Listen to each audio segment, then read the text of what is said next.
Hello, hello. I want to say I appreciate you so much for connecting with us, being here today. And thank you for just taking time away from your busy day to join us on getting some insights to be able to raise the bar as far as your firm goes and who you serve. This is Lauren Fogelman of Business Success Solution, and today's topic is the impact of advisory services, staffing strategies, as well as cybersecurity. And my special guest today is Donnie Shimamoto. And I want to let you know, you are absolutely in the right place, because what we're going to talk about is seeking insights into the move from compliance over to advisory, some successful staffing strategies, especially if you're a small firm owner. And then what just happened is the new FTC Safeguards Rule regarding cybersecurity, especially if you are filing taxes. Now, I suggest that you have pen and paper ready, because every time I talk to Donnie, I learn something new from him. He is very, very generous with sharing information. And then we'll let you know as we wrap up where you can go to find more or connect with Donnie from this point forward. Now, Donnie, he is the founder and managing director of Enterprise Technologies, LLC. It's an advisory-focused CPA firm that is accelerating innovation and business transformation. Donnie serves as an outsourced IT and innovation partner to streamline international firm operations, also to increase staff proficiency and service delivery. He is a recognized thought leader and educator in the fields of accounting technology, IT risk management, and performance management. He's consistently been recognized as one of the top thought leaders in public accounting by CPA Advisor. Donnie currently is co-chair of the National Conference of Lawyers and CPAs and past chairman of the AICPA's Information Management and Technology Assurance Executive Committee. You can learn more about Enterprise Technologies, LLC at https, so Enterprise, which is INTRAPRISE.us. Now, I'd like to formally, officially, properly introduce our special guest. Donnie, thank you so much for joining us today. Thank you, Lauren. That's such a wonderful introduction. I didn't know you were going to read all that when you asked us for that bio, but thank you. You deserve every single mention. You are making such a difference in the advisory services for CPA firms. And before we dig in, I just wanted to get some insight into what led you on this path today that you're doing to really change how CPA firms are working with their clients. Sure. And, really, when I think about the path, for me, being a CPA, being an accountant, a lot of it is that I like data. And so, especially with some of the things we're going to be talking about today, the two research studies we're going to be talking about today, it was about getting data, because there's been tons of people that say, like, oh, you need to be more advisory, stop doing compliance and be more advisory. Advisory is more profitable and all of this kind of stuff. And same thing, like we've been hearing about this staffing crisis, especially in the last couple of years. But, if you actually go back all the way to the 80s, every 4 or 5 years it comes up again. So there's just been all this talk about it, and I went and I was like, where's the data? Where's the data? And there's no data. And so this is where we said, hey, let's get the data, because let's understand, is there really an advantage to advisory?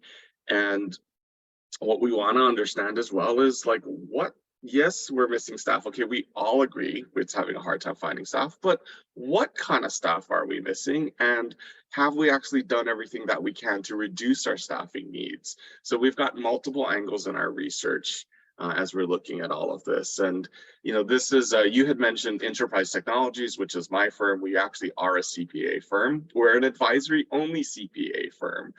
So of course, advisory is near and dear to our heart. But about 2 years ago, I started the Center for Accounting Transformation.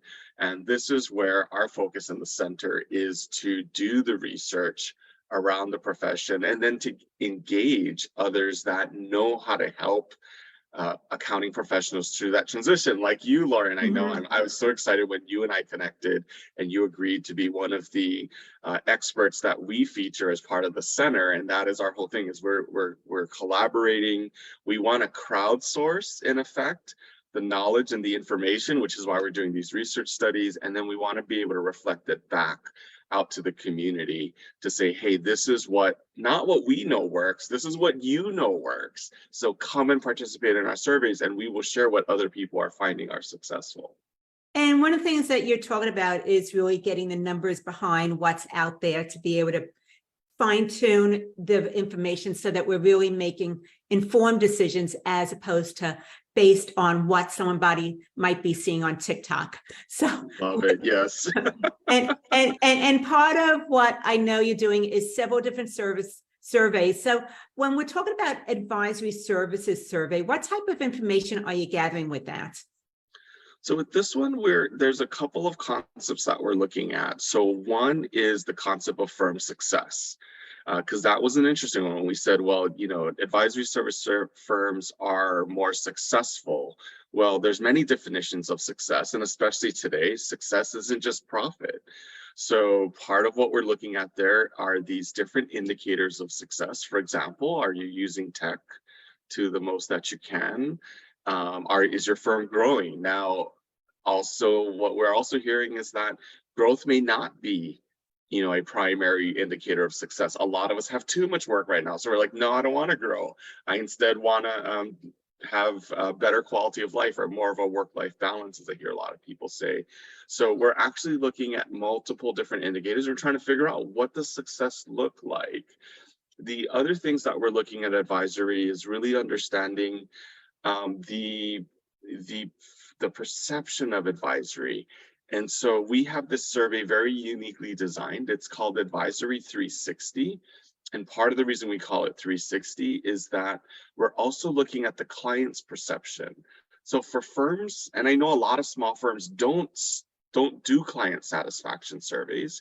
The survey is actually designed where you can actually send it to your clients and you'll get a profile back of essentially a net promoter score from your client, and you'll get some feedback on your client's perception of your firm. So we're looking at success in multiple different angles. And actually, if your firm is large enough and you have some employees, we've also got a way for an employee to fill out a survey.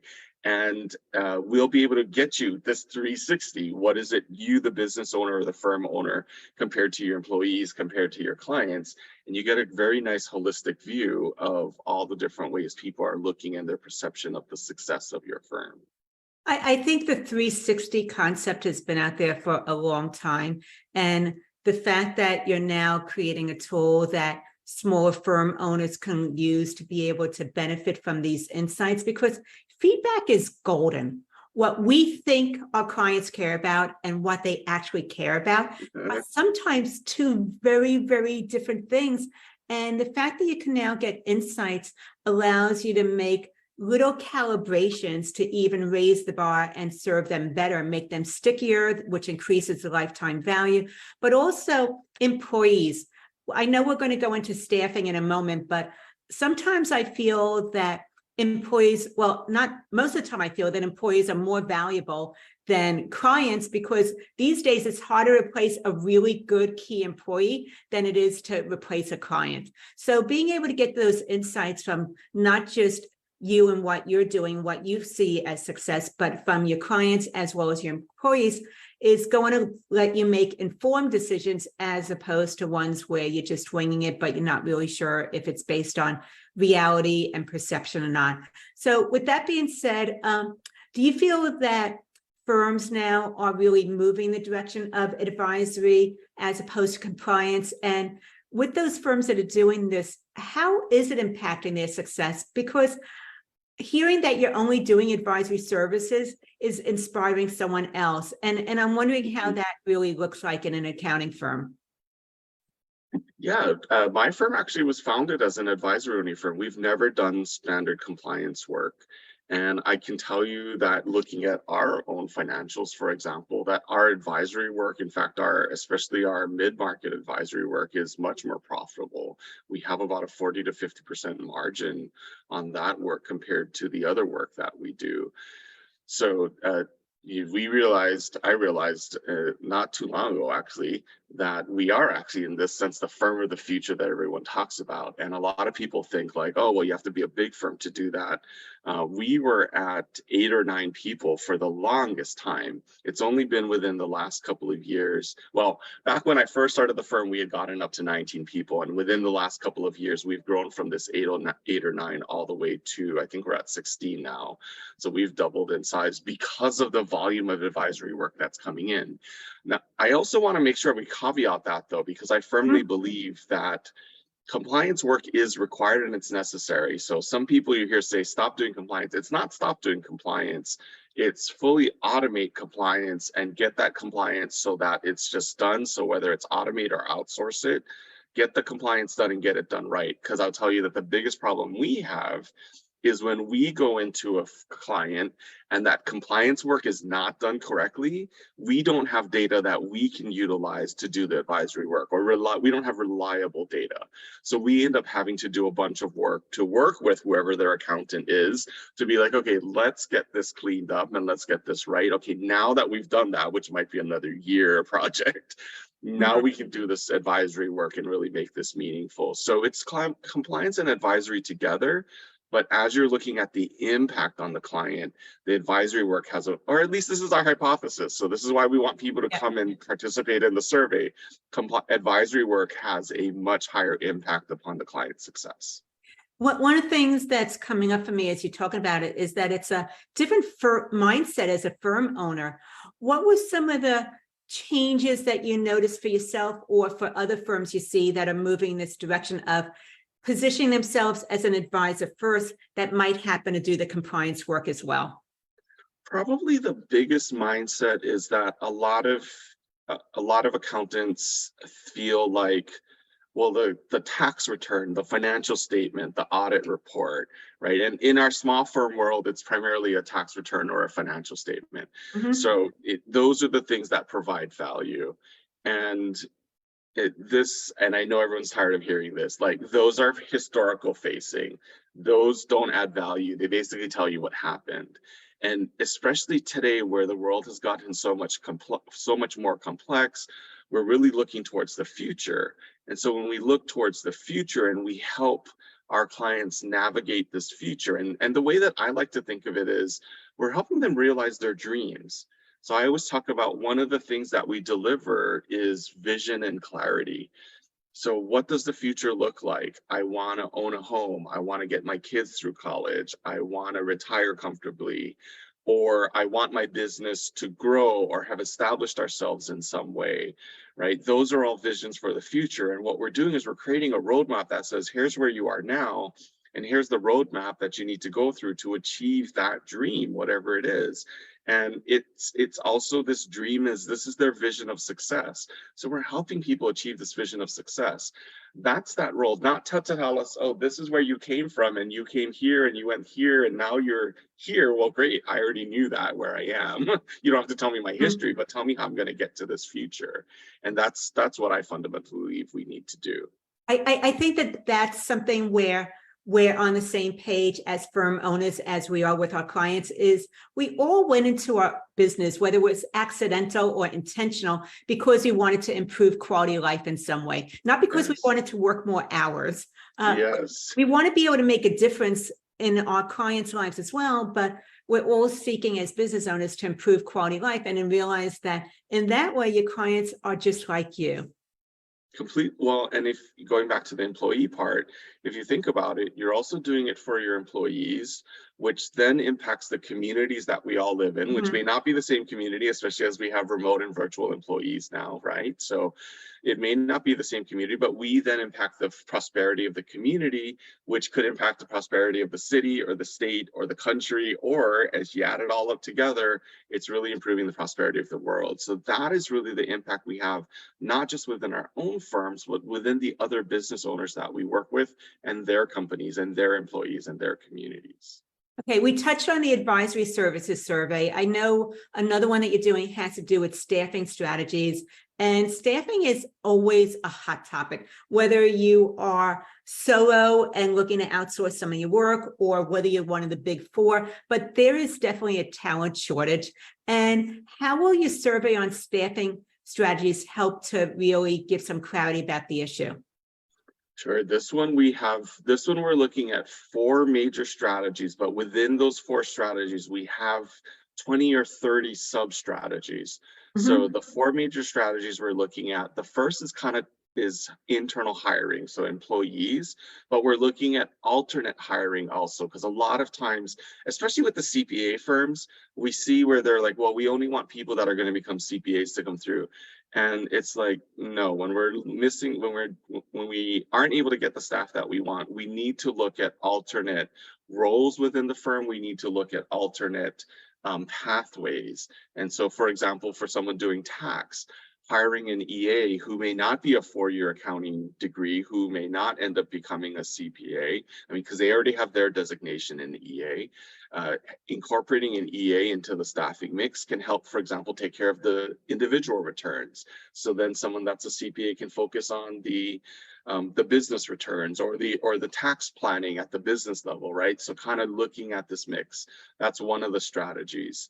The second major category of strategies we're looking at is external hiring. So the outsourcing, whether it's onshore or offshore, jobbing, and this whole gig worker kind of thing. So we're looking at that second major category. There's a bunch of them, as I just kind of mentioned there. The third one is work automation, which I actually already mentioned earlier. Mhm. It's, are you using the technology to automate more of the work so that you need less staff? That can also help alleviate a staffing issue, can also help alleviate an overworked issue. If you can automate the technology, by the way, remember that technology also doesn't complain. It doesn't take days off, and it Mhm. doesn't like require salary increases every year, or at least nowhere on the near the scale that we're seeing in people salaries compared to software licensing costs. So employing automations is the third major category we're looking at. We have some suggestions under there as well. And then the last one is actually demand reduction. A lot of people talk about this as firing clients or culling clients. It's about going into that niche, making yourself more profitable, using value or advanced pricing, whatever you want to call it. And so all of these 4 different categories of strategies all kind of work independently, but they also work together Mhm. to help solve this staffing need. But what we're looking for is what is really working and what is not working. And one of my calls to actions to your listeners out there is, we want small, even sole proprietors, so small firms and sole proprietors represented in this data, because we don't want it to be, because we all know, right? I know everyone listening knows that what works for the big firms, what even works for the mid-sized firm, doesn't work for us that have smaller firms. And so, having been, as I mentioned, we just went through all this growth. So we were a smaller firm, for many years. It doesn't work the same. And so we want to make sure that we have as many people as possible helping represent these smaller firms, because again, it's your wisdom, your lessons learned. And this is one of the things I love about our accounting community, is that we're all very giving in, oh, I learned, this is what happened to me, I learned, and let me share that with you so you don't have to go through that. We're not like these hard competitors that are just like, well, good luck, I hope you figure it out, and hopefully you fail because I failed. No, we all help each other. And that's, again, what we're trying to do through this survey, is do a formal way of gathering all this so that we can identify what are the best practices, what are the lessons learned, and share that back out with each of the different sizes of firms. And I agree that the profession as a whole is a very generous profession. The 4 major strategies that you were looking at for staffing suggestions were internal hiring, including alternate roles, external hiring, whether onshore or offshore, work automation. There's so much technology, but realize that not all technology is created equal, and there's a lot of redundancy. So you have to be aware of what you're making your investment in. And demand reduction, which I actually love that. Being able to let go of those clients you've been tolerating for too long, looking at a niche, and also being able to raise your fees to be able to maintain a higher quality of service. So with that being said, then and looking at these different strategies for staffing, how does that just transform how accounting firms are operating and the role that the accountant themselves is serving in that in their firm? And this is actually also, and we didn't address this directly, and sometimes it's a little more difficult in a smaller firm, but it's really looking at the fact that there isn't just one answer, and there isn't one answer. There isn't the same answer for every firm, even if you're the same size firm, right? So depending upon what people like or don't like, or the way that they prefer to work or not work, like each of these is going to be different. So that's where we're looking at the value of the more people we can get, the more different angles we can analyze this from, and the better quality of ideas, because that's really what this is. This is about different ideas and then figuring out which of these ideas make sense for me. So again, what we're trying to do is really just get a broad cross section, and we're hoping not to have the answer, but a few answers or a handful of answers that people can look at. And whether it's the advisory side or the staffing side, that's what we're hoping to achieve. And I think it's important to recognize that each firm has its own nuances as to what is successful, how you look at staffing and what feels comfortable versus uncomfortable for you, especially if you're still going ahead and doing taxes for your clients. Then offshore staffing might be a great solution from a cost point of view, but it has some other complications with it also. Is that what you've seen as well, Donnie? That is what we've seen, and that is actually one of the key reasons why we started this, that we created this other package that we call the SOHO. SOHO stands for Small Office Home Office. So SOHO, SOHO Protection Package, which is for years and years and years, people have been coming to me because I speak at a lot of conferences, and they say, oh, what do we need to do? Do you have, and I explained the IRS requirements, and now we have the FTC requirements that are coming in, and I explain it, and they go, oh, do you have a template for that, like a written information security policy? Do you have the technology? And we say, no, because that's not what we do. Like, we're kind of broader, as I mentioned. We kind of look at the big picture, and we haven't been able to find it. And with the number of people that we've been seeing starting to adopt offshoring, even sole proprietors adopting offshoring now because we can't find staff, we said, hey, we got to put something together, because we got to help protect the firms. We got to help protect the firm owners. We don't want people to get in trouble with the IRS. We don't want them to have a data breach, because then it affects their clients, and they may lose clients because of that, right? There's all kind of things, and the states are actually also getting more aggressive in enforcing these things. On the other hand, the states are also giving a safe harbor to firms who are complying or making an effort to comply. I think it's 3 or 4 states now, including Ohio, Connecticut, and there's a third one that I can't remember. But they are actually giving these safe harbors. So it's actually to the firm's advantage to ensure that you are doing this. And so we've put together this package because we could not find it anywhere else. Again, this kind of SOHO cybersecurity protection package. And we we help and talk people through, like, let's figure out what you're missing and what you need. And we really just help fill in the gaps on that. And as we're moving that direction of cybersecurity, I know that there's a new FTC Safeguards Rule that just came into effect this month. So this applies to firms of all sizes, as long as you're filing taxes. Is that the main requirement, is specifically for firms that file taxes? Yes, there's 2. So when people look at it, it says financial institutions, and a lot of times firms will go, no, that I'm not a financial institution. Well, 2 things that make you a financial institution. One is that you handle taxpayer identification numbers, so social security numbers and EINs, which, yes, if you're doing taxes, you're going to have those. The other one is the transfer of funds, which if you're doing bookkeeping work and you have access to that bank account to transfer funds or wire funds, then you're going to fall under these requirements.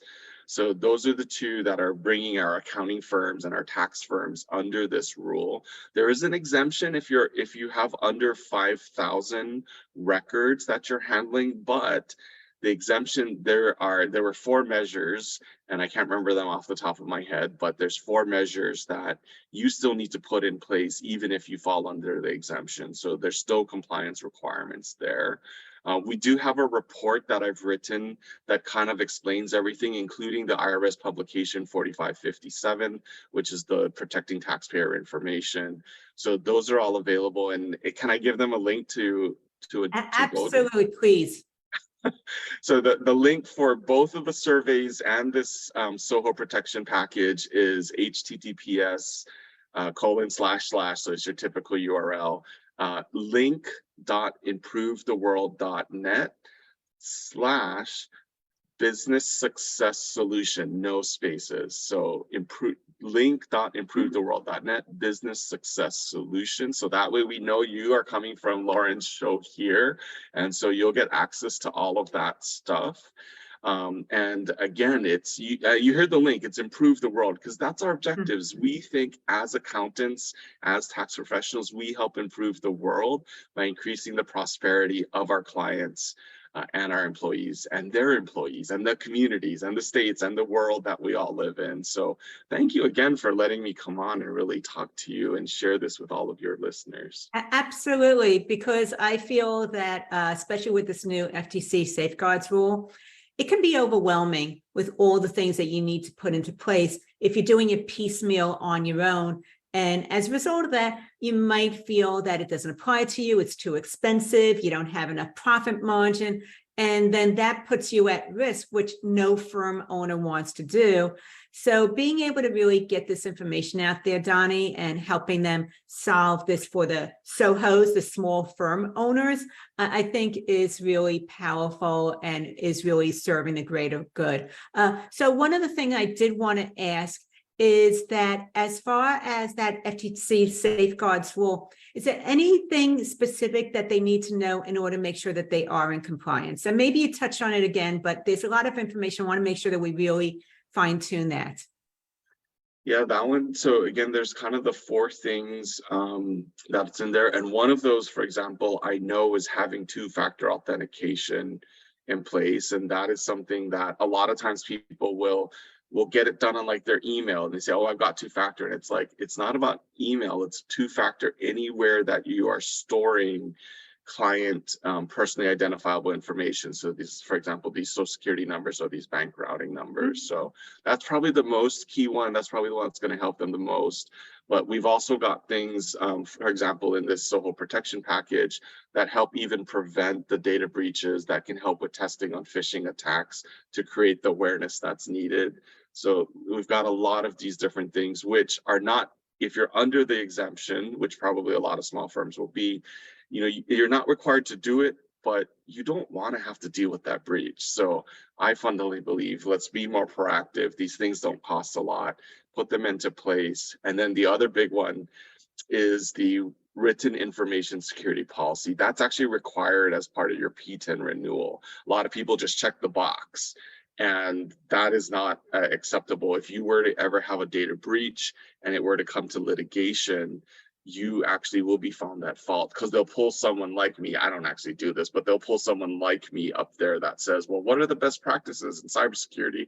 And they'll go through these things, and the prosecution side will say, hey, will show that, hey, you as a firm were not doing what you were supposed to do, what is generally accepted. And that's what we're trying to do through the packages, get you at least the basic stuff in place so that you can say, hey, I did what I could afford. And that's the big thing we did with this too, is we negotiated, we approached vendors, because we had a bunch of small clients. So we approached the vendors and say, how can we create kind of a buying pool to reduce the cost of this? And so we're able to offer this, because some of these solutions, the minimum purchase is 25. And so because we've created this pool, we have more than 25, so you can actually get pricing and everything. That's excellent. It reminds me of what the health industry went through when they started to implement HIPAA and privacy. So I see a lot of parallels. It was a shock to the healthcare industry and what they had to do to really become compliant. And I see this just being very similar now for the accounting profession. So With that being said, Donnie, you made some powerful points today about the satisfaction part for firm owners with advisory services, looking at staffing, also with compliance as far as privacy and security. If people want to connect with you, what is the best way for them to be able to follow up and reach you? The easiest way to find me is on LinkedIn, and it's Donnie and Shimamoto. You just start typing SHI. I'm the first one that usually comes up. The other one on any of the socials, I'm Donnie ITK, and they'll find me. Excellent. And I just want to say for everybody that has joined us today, thank you so much. I appreciate you taking time away from working in your business, joining us today to work on your business, getting those insights and advanced moves. And this is Warren Fogelman with Business Success Solution, showing accounting firm owners how to double their income working half the time.